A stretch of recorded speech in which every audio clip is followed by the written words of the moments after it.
Okay, and I'll kick off.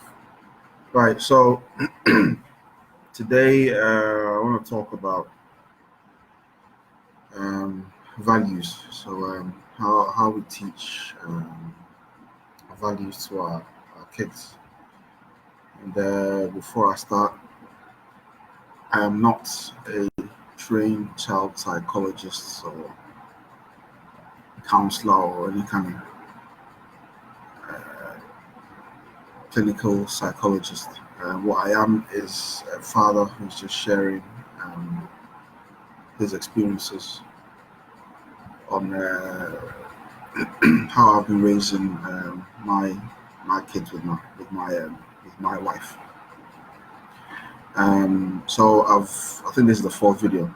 Um, the previous ones I've spoken about some various other topics about how kids learn,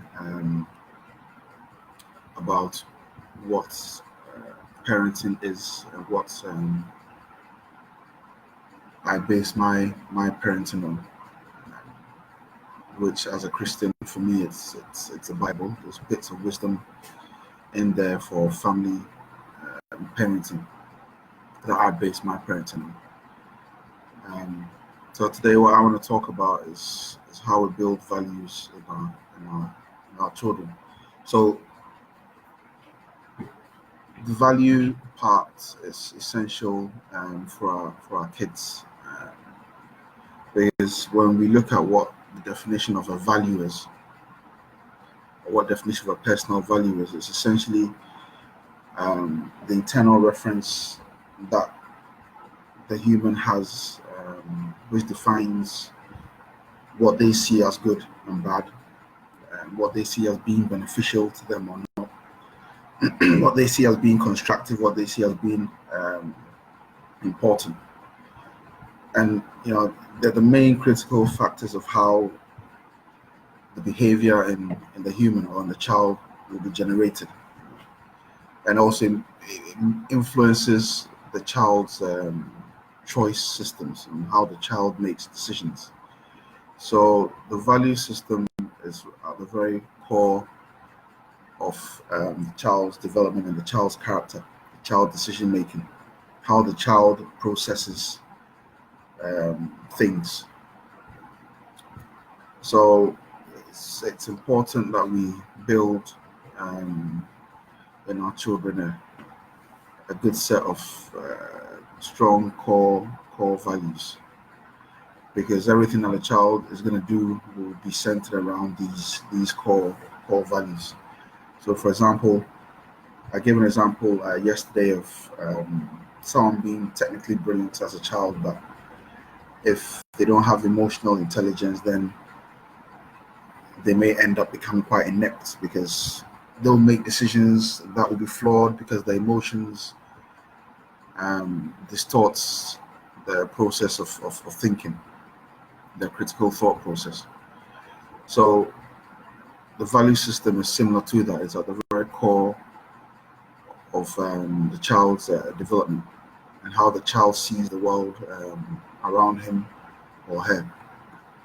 So to answer the why do we need to teach our children values and build values in them, is that it's essential, therefore, to their character. It builds them moral and self identity. It helps them to kind of manage their emotions, especially the destructive emotions. It's a building block for them in terms of how they process information and make decisions. And then finally, it's very key to how they build relationships, because you've got the emotional intelligence, the emotional competence part of values. So these are the kind of core reasons why we need to build values in our children. So then the next question then becomes how, therefore, now that we know what values are and why we need the values, how we actually build those values. And now, as parents, we need to realize that values can either be consciously plugged in to our kids, or unconsciously plugged into our kids. The nature versus nurture argument. So we don't exist in a vacuum. We all exist within particular social systems, particular cultures and environments.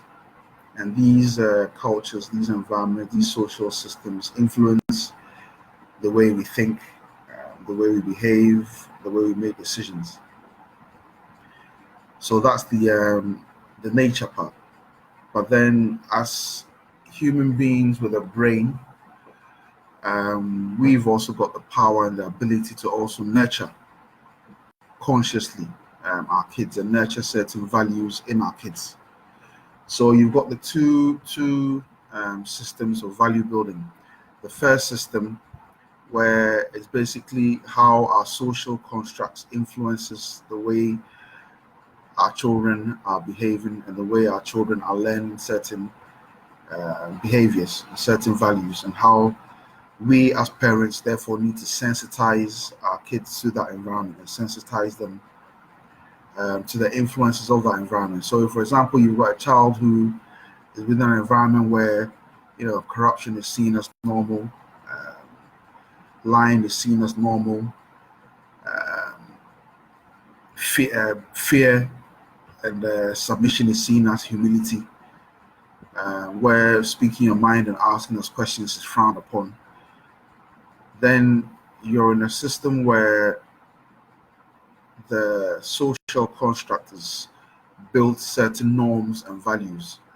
And if these norms and values aren't actually acceptable global values, and you as a parent are aware of that, then it's the onus is on you to sensitize your child to that, so that they don't just grow up and fall into the trap of doing the same thing because everyone does it, so therefore I'm going to do it.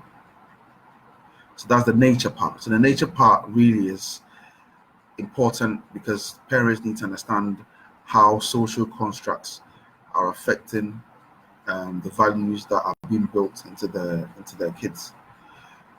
So if we take, for example, schools all have value systems. So the school that I went to, for example, at the Salvo College, if you look at the motto of the school, either the best, either the first or with the first, either the best or with the best, they've got certain values. The people that go there are seen as risk takers. They're seen as people that set trends, that push the boundaries of things. So when you meet students from that particular school with that particular value system and social construct, they all have a certain way of doing things. They're all bold and they want to be visionaries and they're outspoken and they challenge norms, they take risks. So if you're sending your child to a school such as that, you need to understand that, look, these are some of the values, social constructs that your child will be getting inculcated on him or her. So I think it's important for us parents to realize that we don't live in a vacuum, and there's a lot of pressure from the social constructs to try and mold us to fit a particular norm. So we parents need to become alert to that. And then the nurture part of how we build the values in our kids then looks at how we build actual global or acceptable values that kind of transcend borders, values that encompass behaviors and attitudes that, regardless of whether you're in Ghana or you're in Britain or you're in Malaysia or Singapore, people understand that. So things like honesty and hard work, integrity, these are kind of values that, regardless of where you are, it's acceptable. It's an acceptable value. So in terms of building the values in our kids, then you've got the nurture side of things, the social constructs, and then the nature side of things. And then for the nurture side of things, the fact that as parents need to be aware of the positive sides of the social constructs and the negative things that our kids can pick up. So as parents, yesterday I said that we're taking our kids essentially on a journey of discovery, self-discovery. And it's all about learning for the child and also for us as the parent. And that means that if we're teaching our children and we're mentoring them and we're trying to help them to develop, we as parents need to actually know what we're doing and know what we're talking about. So we can't impart to our kids things that we don't know, and we can't impart to our kids things that we don't believe in or have experience of. So that means that the onus is on us parents to actually look at how we've been brought up, look at our own value systems, look at the level of knowledge that we have, and then build on that knowledge in order that we can also impart to the kids, our children, more than what we got growing up. So then the question then for us parents is, do we actually understand what our own personal value systems are? Because if we're going to impart values to our children, we need to understand ourselves what our value systems are, because we can't impart to our children things that we don't know. You can only give what you have. So I've done a talk on this before, actually at the Untitled College, when I did a talk on careers, how to build a career. And I did an exercise with the students there about values. So I think I'll share that with us parents here. It's important that we understand ourselves, we understand our character profiles, and understanding what our values, what we stand for, how we've been molded is also quite important. So I'd urge parents to go to this website. It's www.valuescenter.com. That's VALUESCENTRE.com. So www.valuescenter.com. And what that, I was actually going to share the screen, but I can't seem to figure out how to do it. But what that website does is that it gives you 66 values, 66 globally accepted, researched values. And then it tells you to look at those values and actually assess them and ask yourself whether you agree strongly with a particular value or not. And if you do, you click and choose that value. So you have 66 options, and you have to choose the top 10 options that you think fit what you value. Okay, so if I go through some of the actual values, so you can have an idea of the lists that we're talking about. It only takes about 5 to 10 minutes. It's not really long. And then what happens at the end of it, they'll then send you a short report on your value system and what that means in terms of how you make decisions, how you see the world around you, etc. So you've got values like accountability, competence, fairness, leadership, patience, courage, control, forgiveness, humility, humor, fun, efficiency, integrity, self-awareness, environmental awareness, coaching, clarity, wisdom, respect, reliability, vision, wealth. So there's a whole lot of values, about 66 of them. So you go in there, you choose the 10 that you feel strongly about, and then from that you get a report based on that. So I urge the parents to actually try that and see the kind of values that you have actually been molded with, because remember, you were brought up by your parents and other people within your social groups. So you've been imparted with their values. You've imparted with their knowledge, and then also within the social systems that you've grown up with, you've also been nurtured.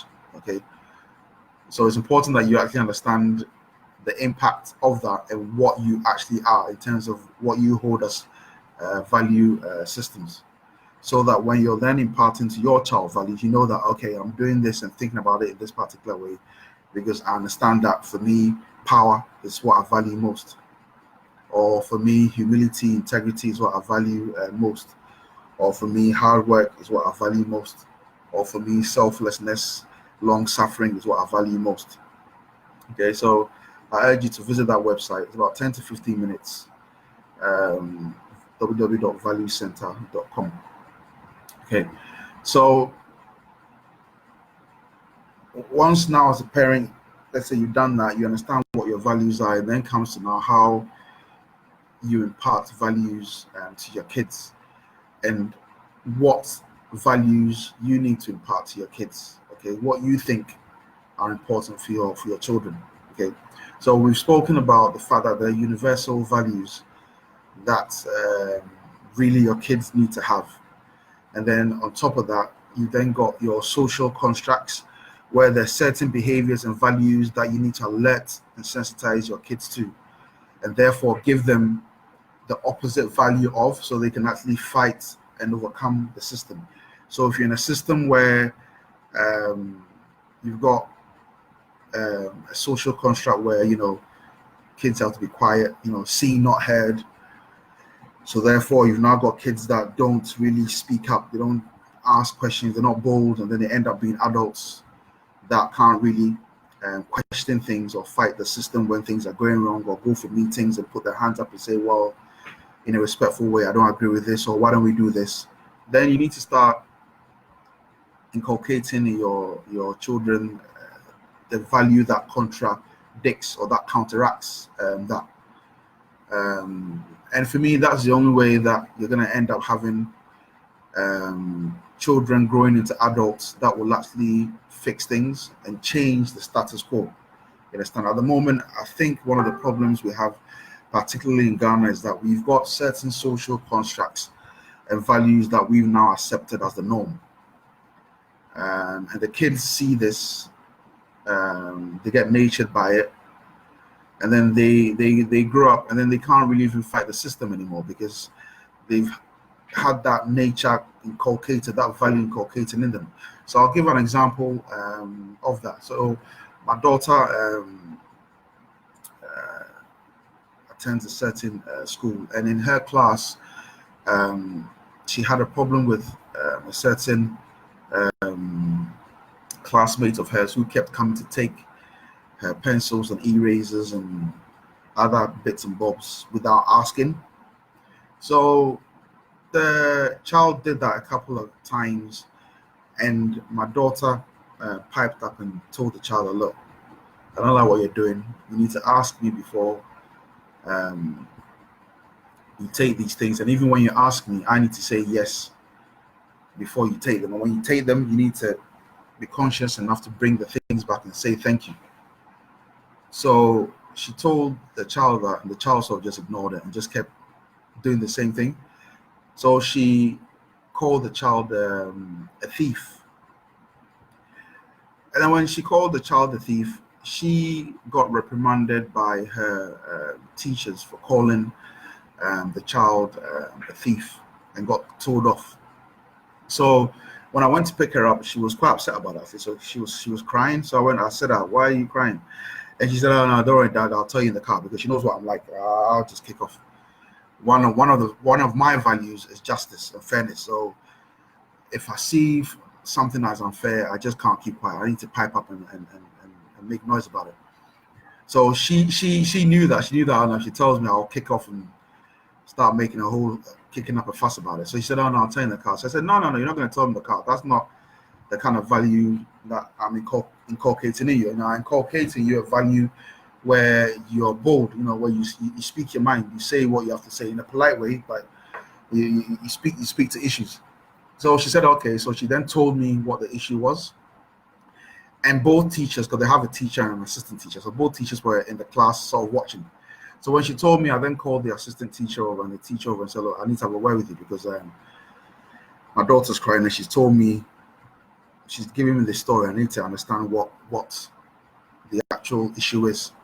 And typical with Ghana, we have a value system where we value leniency. So we never take the difficult road of actually addressing issues. We always want to try and cover up issues and do the famanyami, or it's a family issue, then you cover up the issue. We don't let the law act. We don't let justice and probity actually take its toll. So I called the teacher up and I said, look, I need you to explain to me why my daughter's crying. So the teacher called my daughter and said, "Oh, Napale, it's okay, you know, you are my friend. Why are you crying?" So I told the teacher that, look, this is not about you cajoling her. I want to find out why she's crying. So you need to tell me what exactly the issue is. So then she then said, no, the issue is the fact that your daughter called this other child a thief. So we had to reprimand her because we don't encourage children, you know, calling other children thieves. So I then said, well, if she called the other child a thief, you haven't actually told me the root cause or the reason why she called the child a thief. I want to understand why she called the child a thief. So then she went through the story. So then I said, right, you're doing exactly what the typical Ghanaian does and exactly what the main issue we have in Ghana is, which is corruption and the fact that leaders aren't man enough, haven't got the kahunas enough and the determination to actually deal with the levels of corruption that are going on in the country. And she said, oh, and I said, yeah. I said, look, you've got someone who's doing the wrong thing. And rather than checking the wrong thing, you're rather abusing the individual who stood up to check the wrong thing. So you've got a whistleblower who stood up and is flagging something that's wrong. Rather than you coming in and saying, yep, that's wrong, let's check it, and then trying to find out what the root cause of that is and asking the parents why this child doesn't have the necessary tools and equipment for school. You're rather taking the path of least resistance and rather trying to hush the person who's actually trying to disrupt what the status quo is. And I said, this is not what you're doing. So when this child now grows up, this child will think that they're entitled to do wrong. And that's why in Ghana you can get people squatting on people's lands and thinking it's theirs, or you get tenants in people's houses, and when they have to leave, it becomes a whole issue to evict them. And then when you go to the courts and the police to try and evict them, it's taken 3, 4, 5, 6 years, and family members will be telling you, it's okay, exercise patience. You're waiting for service at a government public agency. It's clear that they're being late in terms of your service and all the customer service is substandard. Yet they will still tell you, oh, no, this is how we do it in Ghana. You exercise patience. So I'll tell you that, look, this is exactly what you're doing. You're rather than standing up to what is right, the freedom and justice part of our coat of arms, rather than standing up to what is right, you're actually encouraging what is wrong by going right against the people who are standing up to what is right. You understand?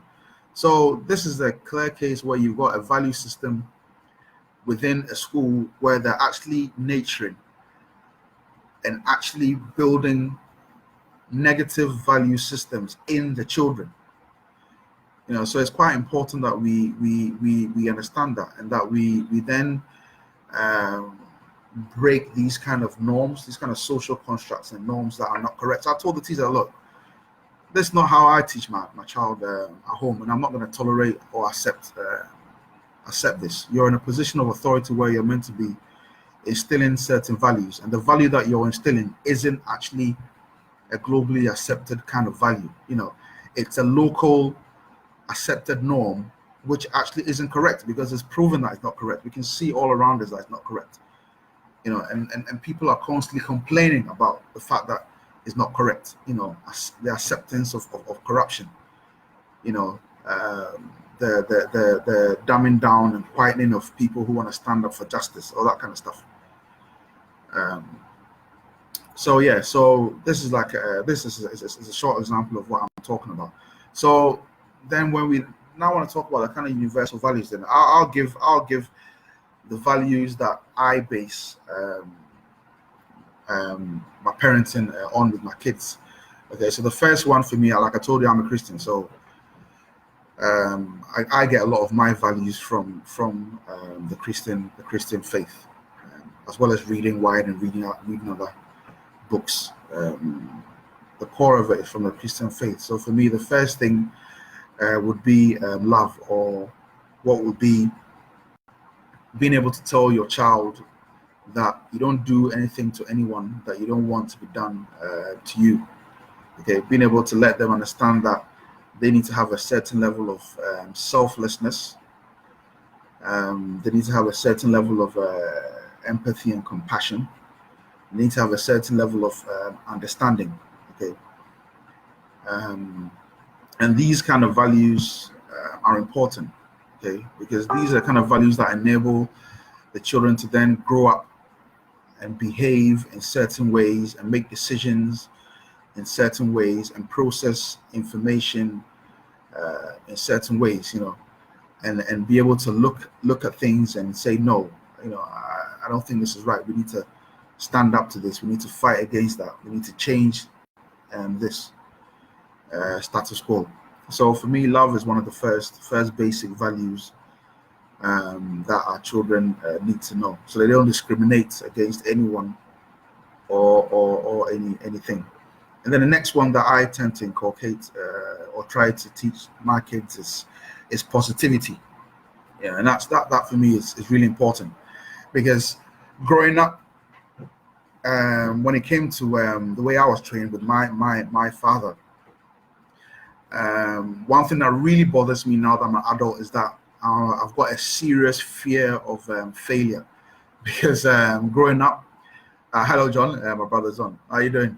Growing up, my dad was the kind of dad where if you wrote an exam and you got 99.9%, this man will not tell you, well done, you got 99% or 99.9%. He will tell you what happened to the 0.1%. if you were second in class and you got a prize, he will tell you, oh no, why couldn't you get first? If there were 10 prizes in the class and you got 2, he will focus on the 8 that you didn't get. So I've grown up having a serious fear of failure. Whereas for me, I think positivity is more of an important value, because we need to let the kids build a lot of resilience. We need to let them understand that, look, in life, you can't always get your way. And there'll come times when you face hurdles and when you'll be a failure in life, you understand? But that doesn't mean, therefore, that you should accept that as who you are, let that define you. You need to have a, John, who got the highest mark? Yeah.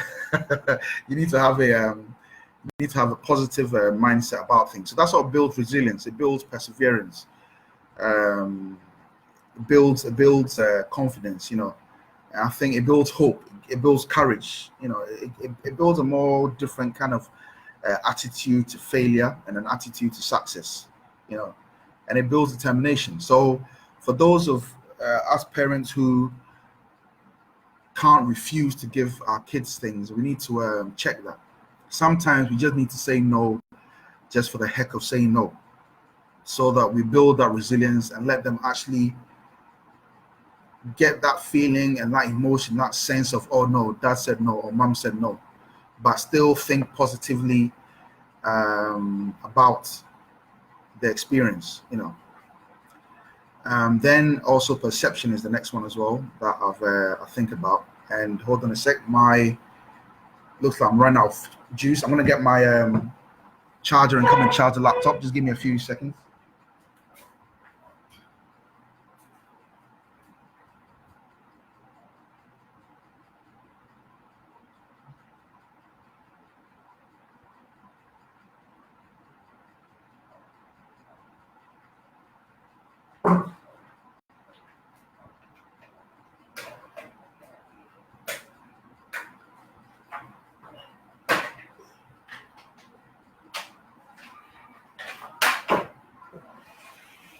Sorry about that. I'm just running out of power.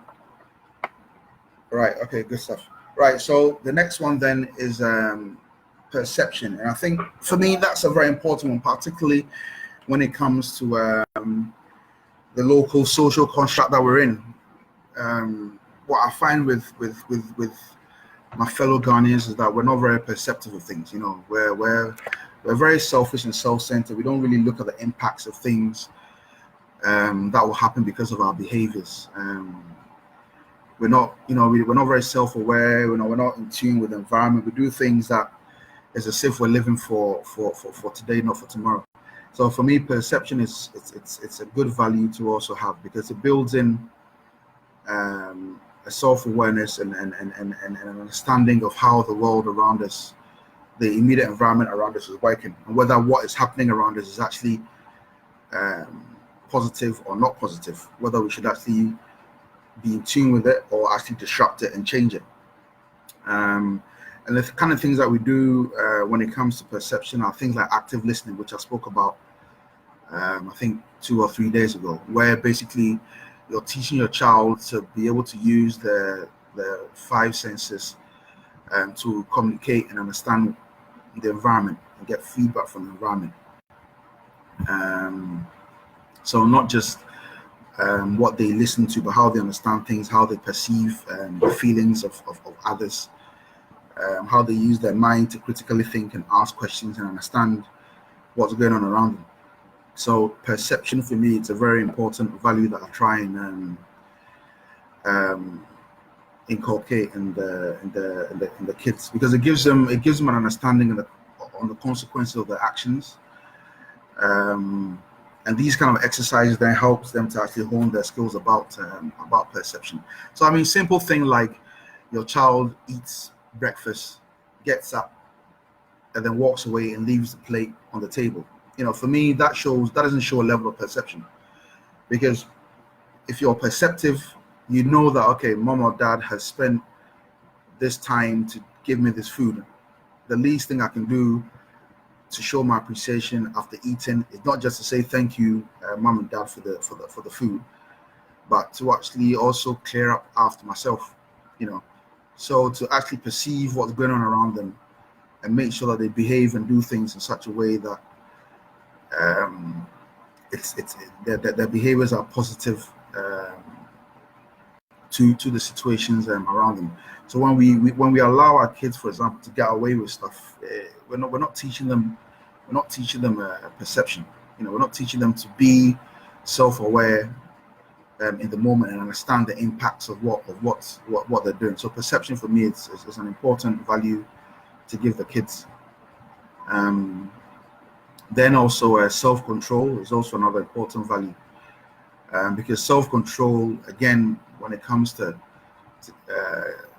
the Ghana, the way we the environment, the social construct natures people, it's a weak point here.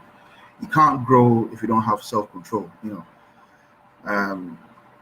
The only thing you have as a human being is your body. If you can't control that, then you can't really go and tell your next man what to do or how to do it. So the self-control really for me involves training your child in emotional intelligence.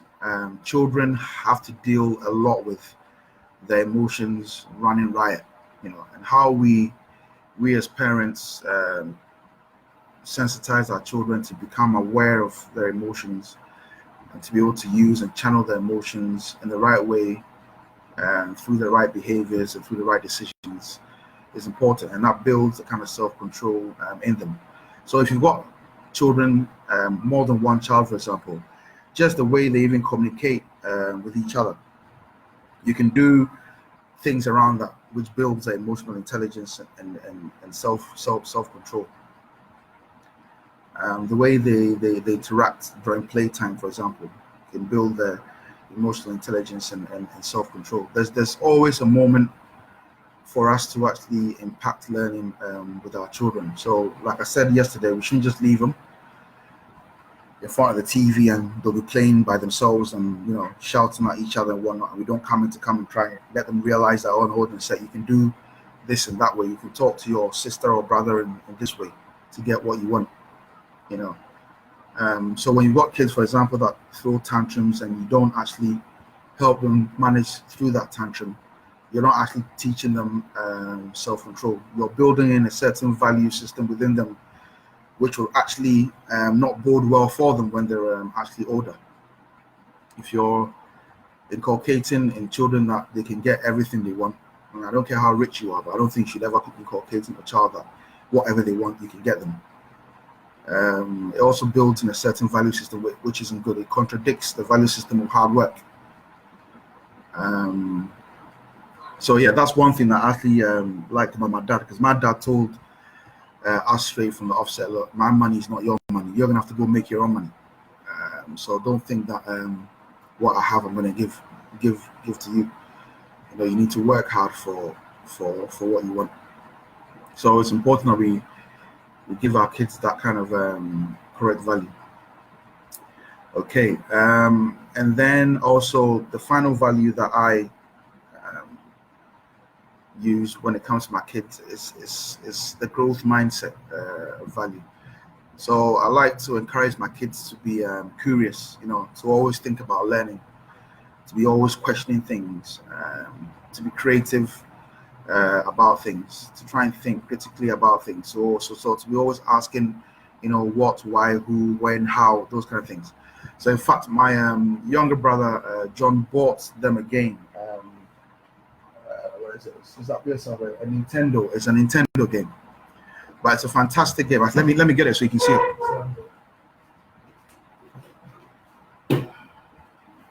Right? It's called Nintendo Lab. Okay, well you guys can see it. Okay. Let me just turn the back. If you look at the back, you can see the kind of stuff that goes on. Okay. It's called Nintendo Lab, right? And that for me is a fantastic game when it comes to looking at the growth mindset, because it's just cardboard, right? All it is just cardboard, but you have to it's like jigsaws, and you have to get the cardboard and make different things out of the cardboard, and then link it actually to the Nintendo game itself, the actual gamepad itself. So you can build a robot from the cardboard, and then you then connect it to the Nintendo game station itself, and all of a sudden you've now got a robot that you're controlling, and you're playing all these different games and all sorts of stuff. And it sort of it helps with what I'm talking about when it comes to the growth mindset, because it's looking at creativity. You know, it's cardboard, but all of a sudden it's cardboard that's coming alive, because you're doing all sorts of virtual reality stuff with the cardboard. You know, you're making up your own games, creating your own little strategies and stuff. It's a really powerful game. I'd actually love it if the school systems in Ghana actually use that in teaching. It's a fantastic game. So if you parents have the opportunity to get that game, I suggest you get that game, because it really teaches the kids to explore. You know, it teaches them to really think quite critically. So that's the growth mindset. And one thing I like about the growth mindset is that it's a value where you're teaching the kids that they should have a different attitude when it comes to change. So they shouldn't look at what the norm is and think that the norm is okay. If there's a better way of doing things, you know, they should find a better way of doing things. If the norm isn't helping, they need to go against the norm and actually improve the norm. And I think this is we need a lot more of that in our kids, because when it comes to Ghana, for example, there's a mountain of things that we need to change in the system in Ghana, and it's not going to happen if we don't inculcate certain kinds of values in the kids, the generation that are coming. I mean, some of us, we're too old now to you can't teach an old dog new tricks. We're too old now to care or listen to all these kind of value systems. You know, our value systems are set in stone. And now it's about survival and making money and feeding ourselves. So we're too old for that. But with our kids that are coming, if we can inculcate certain key value systems that counteract the nonsense that's going on in the country, and then give them value systems that are global, that help them to actually compete on a global stage, I think it will help. It will help the country going forward. So essentially, that's what I wanted to talk today about then when it came to values. You've got two types, just to summarize: the nature, which is based on your social setting, and how you're getting programmed by your environment around you, and then the nurture, which is essentially what you parents have to get wise to and actually start molding your children. And that means going into your classroom, the kids' classrooms as well, and understanding how the school systems are actually molding the children in terms of their values. When they go to school, it's not just about them going to learn technical stuff and maths and physics and social science and all that, PE and all that kind of stuff. They're also getting taught certain values. When they're interacting with certain kids, they're picking up certain values. So, it's we as parents need to cordon on to that fact and sensitize our kids to what the actual right and correct values are. Now, for those of us who find religion as the core of our values, great. But let's remember that when it comes to religion, it's also about the value systems. Okay, some of us take the religion to different levels where we're doing demonology and all sorts of other stuff. But religion is also about character building. It's about renewal of the mind. So if we find that that's where we find our value systems, then let's try and get that into our kids so that it actually affects the way they think and also affects the way they make decisions and how they process information. The value system really affects the way we process information.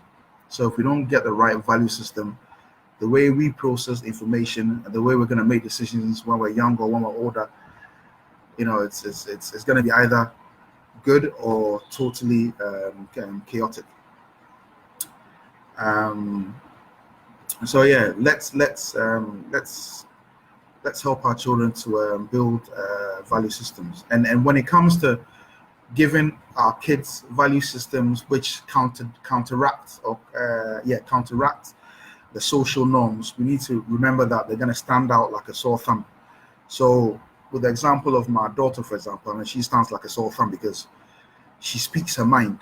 And in Ghana, a child speaking their mind is frowned on. Everyone's like, oh, she keep quiet, but she speaks her mind.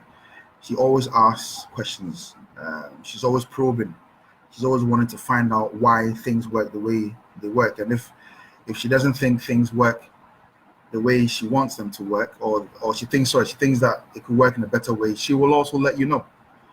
Understand? But in our social construct, it's more of kids are meant to be seen and not heard. So when you're building values in your children that counteracts the social norm because you want them to grow up to be people that will actually effect change, positive change in the country that they are, you got to realize that they're going to stick out like a sore thumb. So that's why positivity and building resilience in your kids is also an important value to have. So yeah, that's me for tonight. The topic was how to teach and impart the values in our kids. Hopefully what I said made sense, and a few examples that I gave made sense. Please, parents, go and check out that website, www.valuescenter.com. Do the questionnaire, get the report to your email, have a look at it and see the kind of values that have been built in you, that you actually use to do all your decision making and process information, and the value system that actually dictates your behavior. Become aware of that, and then help your children to build sound core values. Like I always end, those of you parents who are raising the next rapists and the next fraudsters and tricksters and heartbreakers and corrupt politicians and bribe-taking policemen and all that kind of stuff, you need to cut it out. You need to fix up. You need to look sharp. The kids are the ones that are gonna be managing our pensions and managing our healthcare when we're 60, 65, 70 years, and geriatrics. So if we don't do the right things by our kids now, we will regret it when we get older. All right, Marek, how you doing? Oh, Odino, hi. Kofi, hi. Mialo, hi. So yeah, so I'm done. Those of you who just came in, I've just finished, so you can check out the video because I think it will get posted up on my link. I'll be back again tomorrow, and I think tomorrow I'll do a talk about the stages of child development and the kind of things to look out for when your kids are between certain age ranges. Parkway, thanks for joining, but unfortunately, I've just finished, so you're gonna have to check out the video later when it gets posted on my platform. For those who joined, thanks for joining. I appreciate you all being here, and I hope I made a bit of sense. Like I said, I'm not a trained child psychologist or anything. I'm just a father. I'm just a parent who's passionate about kids. I'm a Sunday school teacher. I interfere a lot in my children's school with how teaching gets done and all that kind of stuff.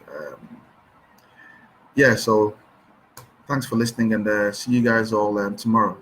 Yeah, John, I'll have a look at uploading to YouTube. You'll have to help me figure out how to do that actually. All right, bye, peace.